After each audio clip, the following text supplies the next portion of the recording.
Hey everybody, welcome back inside the stash. So we're doing a little bit of a different video for once. It's not a compound amount of crap that I've been buying, but rather it is a uh, video about what we've been doing on the bench. Gonna be calling this series, so to speak. I hurt my wrist. Into the subject matter called the critical mess, which I always liked. Uh, I've heard a few different people use that term describing when your work area becomes so overpopulated with junk that you suffer from critical mass, or in the sense of modeler's critical mess. If you've ever been in a situation where you're working on like a 3 inch by 3 inch square on an otherwise huge workbench, you are suffering from a critical mess. So we'll take a look at this BMW 2002 rally car that I'm working on. Hobbycat is excited to show you, and yeah, we'll take a quick discussion into um, sort of early summer plans here, as we will be going to the IPMS Nationals in Omaha in July, and that is, as of this instance of this recording, maybe a few days later by the time you actually see this, is 45 days away. So it is a month and a half until we pack the car up and make the drive out to Omaha. Our driving, just it's right on that edge where flying would be probably a little more preferable than actually making the drive. But obviously, the prices of airline flights are completely out of control. I happened to look at seeing what the prices for flying out to Vegas would be this summer, because there is the IPMS club that held the Nationals last year has a just normal show that they run, and heck, any excuse to go to Vegas, right? And the prices for flights are literally 50% higher this summer than they were last summer. It is like nearly $500 a person more expensive to go per traveler than it was last year. So yeah, so we'll be making the drive out there. Be leaving here probably Monday morning, getting out there sometime Tuesday night.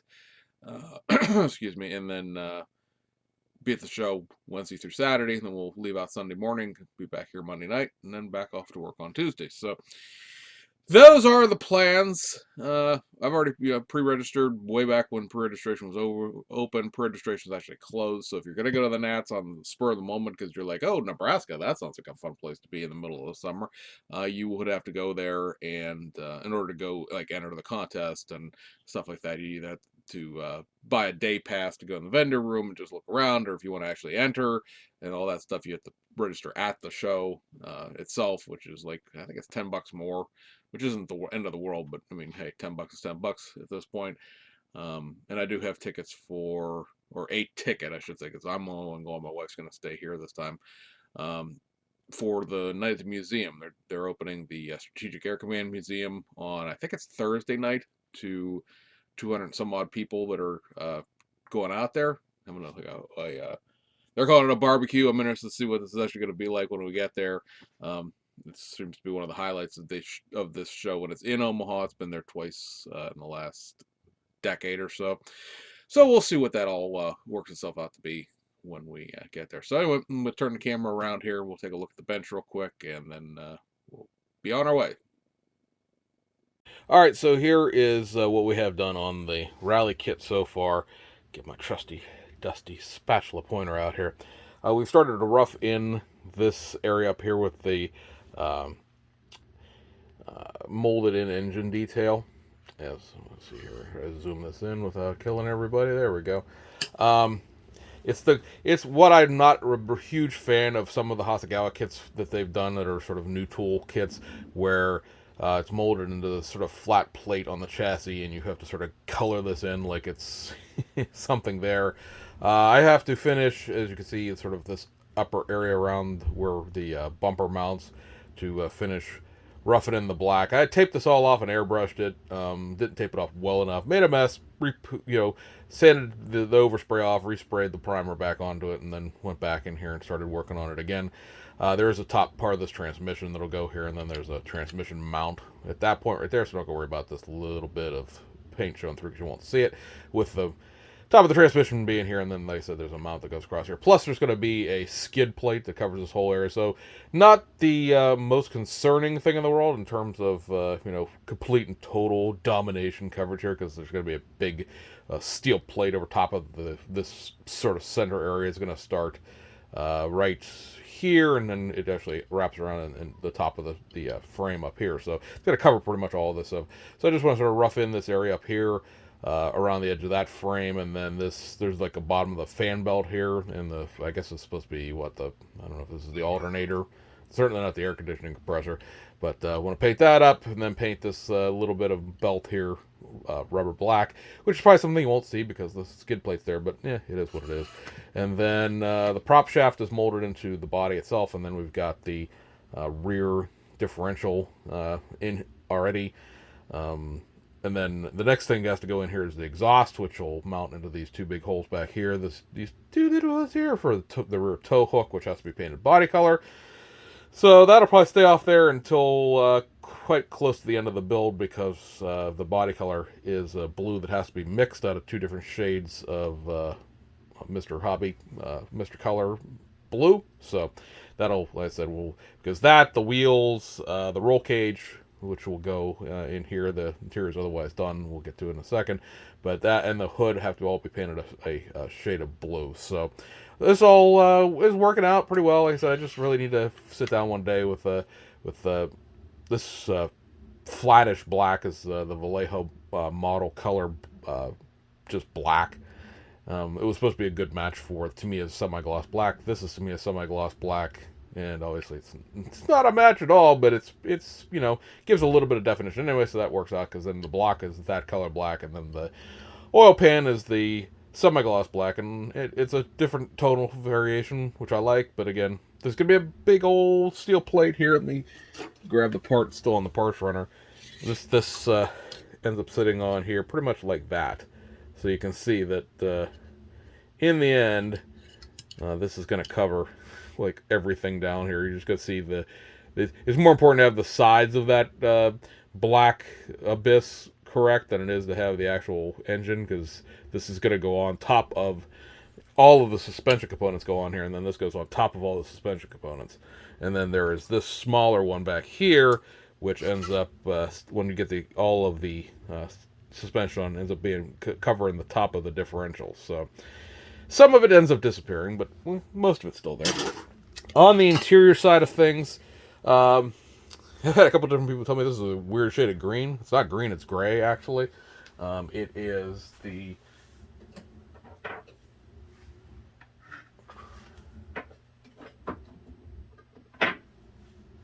Well, I had the color out, now I don't, but it's a Mr. Color RAF aircraft color as far as the gray, and then the sidewalls in here are just semi-gloss black. You can see a hole in the seat there. That's where the back of the roll bar mounts. The elegant way Hasegawa's going about working that construction is we drill two holes in the back seat to mount the rear bars on it. The driver's seat is NATO black. The passenger seat is your standard semi-gloss black. They're both supposed to be semi-gloss black, but I like the idea of having the racing seat actually be a slightly different color. Now that I'm sort of looking at it, I think the racing seat's in there kind of crooked. Maybe it's just the way I'm looking at it. But at any rate, I wanted to have them differentiated colors, because obviously this is a seat that did not come with the car. It was put in there for rallying, and this is actually just a standard 2002. Pardon the dust, this has been sitting here for a couple minutes waiting. The dashboard was done in semi-gloss black.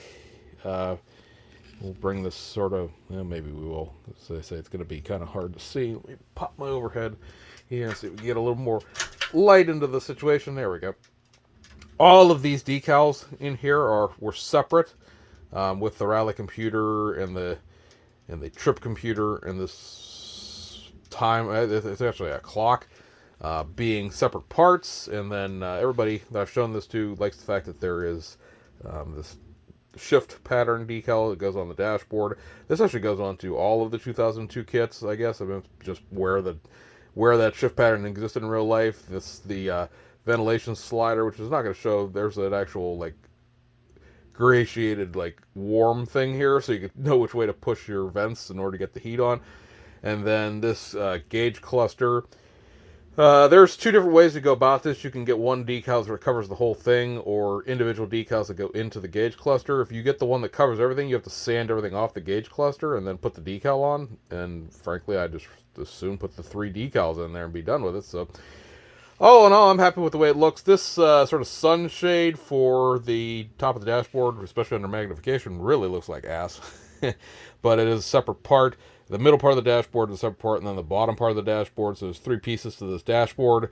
It is specific to the Rally kit. There's a slightly different bottom that has like a stereo built into it, obviously, for the civilian version.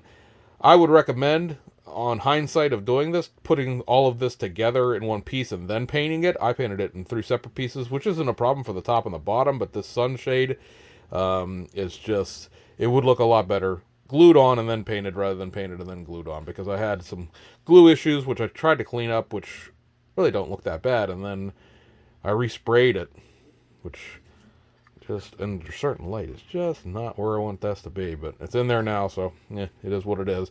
Everything can't be perfect, so we're not going to belabor that point forever, but putting this on here and then trying to get it to actually sit, I mean, it fits, but to get it to sit and look,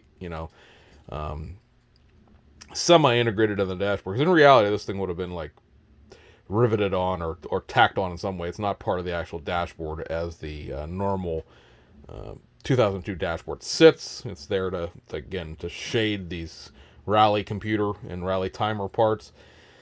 And yeah, so I mean, all in all, this is complete. It just needs to have the roll cage put into it, and I said the roll cage matches the exterior color, and I just would soon mix all that paint once, paint it all at once. So I need to build the actual cage up and glue it together with it sort of being in place so that it's all square and everything. Take it out and then prime it and have it ready to go when I get the body done.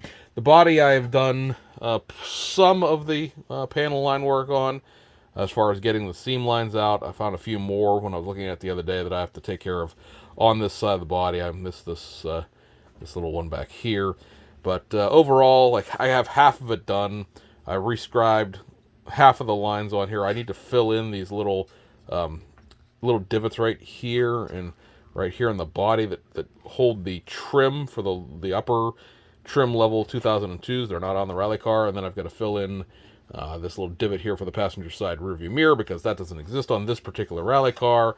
Again, these sort of little holes for the trim on this side, and then these 2 holes on the A-pillar on this side, which hold the radio mast. Those need to be filled in as well, so I got some filler work to do with it. And then the one thing that really sort of has annoyed me with this kit in terms of overall sort of molding is down here in the front fascia, there are these, if I can catch it in the light the right way. I had it for a second, then I lost it. Anyway, there's a line right here that you can see. And this side hasn't been done yet, so it's a little more and less prominent at the same time. Hasegawa, in their infinite wisdom, put the mold line for the seam for the tool right here, which is great because, hey, you can just sand that off. Except that on the real car, that line is still there. It's actually a very prominent piece of the design language of the front, because this front fascia on the real car is a separate piece. So you have to both scribe a line back in here as well as sand this off, because this looks like it's recessed, but this is actually raised. This is a raised panel line from the molding process, which is what it is. Every kit has mold lines. I'm not going to sit here and complain about that. But the fact that they put the mold line in what has to also be an actual seam in real life means you have to like sand this off and rescribe it at the same time. It's an interesting dance and balance of trying to get this line to go away, but also save the panel line that's supposed to be there. So this was, I think, the third or fourth of the new tool kits back when they were first done. The Rally kits, this is, I think, the next to the last of the Rally kits that have been released since all of this was tooled up. But with the fact that these side panels are on here, and this is basically a margarine tub with no side panel detail, and then some of the overall choices of where mold lines and seams are on this body, The new Hasegawa stuff, the stuff that's like brand new in the last like 2 3 years, it all has separate side pieces. It all has much more well thought out engineering in terms of where all the mold lines are. So that there's no reason to sort of shy away from it. I'm not saying, oh, Hasegawa kits are crap. You don't buy one. It's just that this particular kit they made some interesting choices on that do not seem to go into any of the other tools that they've done. I don't know if maybe it was BMW's licensing cost so much that they had to cut some corners. That's a possibility. I've heard some interesting stories about licensing BMW products and how much they want for those products. But yeah, we'll see. Oh, it looks like there's something on here, but that's actually on my screen that I'm looking at. It's not on the camera. It's not on the car, but it is on my actual camera screen. So cool. But anyway, yeah, it's nothing that basic modeling skills can't fix, but it's just sort of a mild annoyance from the looks of like, hey, it's 2018 and this is what we did with a brand new tool. And it's like, yeah, because a lot of the Hasegawa kits now still have this plate sort of here where you have to make the dark spot where you would be looking up into the bottom of the hood in the engine bay still there, but at least this part is separate, and it's a hell of a lot easier to paint the area in question as well as the bottom of the engine insert when all of this is separate pieces instead of being molded into one big uh, mess.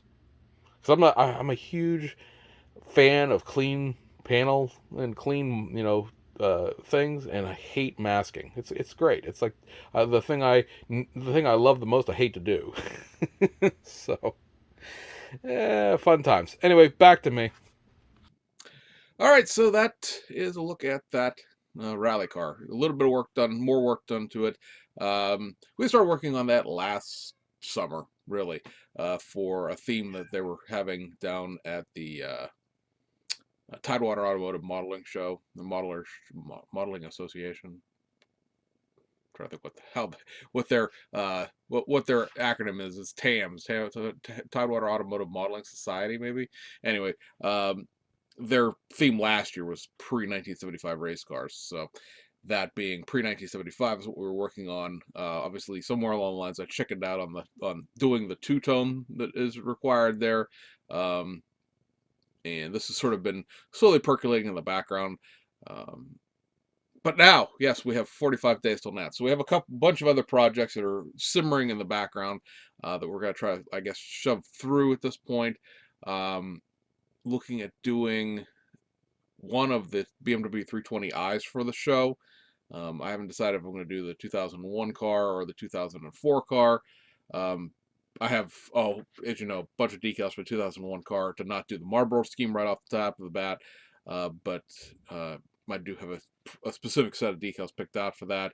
And then the 2004 car we're just going to do is the box art car for the Donington race winner for Andy's car.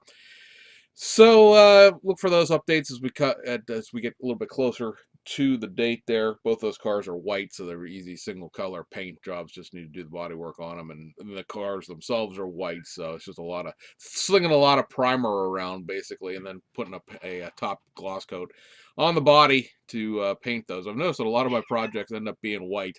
Hobbycat's still very, very excited to be here. Do you have a date? You do. So apparently she needs to go outside and see her friends. But I was thinking about doing. I have a bunch of decals that I haven't shown you guys yet for the Salvino's Camaro. I was thinking about maybe doing that for IPMS Nats as well. Again, doing a white car there. Just because I don't, at this point with the show being so close, I don't want to get into ordering like color match paint for that for the NASCAR kit as well. I do have a couple of things that are white cars, so that might be something we think about there too. We'll see how well the BMWs start going. Look to get regular sort of updates on the BMWs as we get, like I said, get closer to the show and see if we can't get one or both of them cranked out. But think about doing them like assembly style because really, other than the body parts, kit guts as we did the kit reviews on them are the same. So it's just basically building the same chassis and the same interior twice, and then the specifics for the body. So long as I don't actually glue like 8 wheels onto one of the cars, I think we'll be okay with that. So anyway, guys, we hope you enjoyed it, and we'll see you guys on the other side.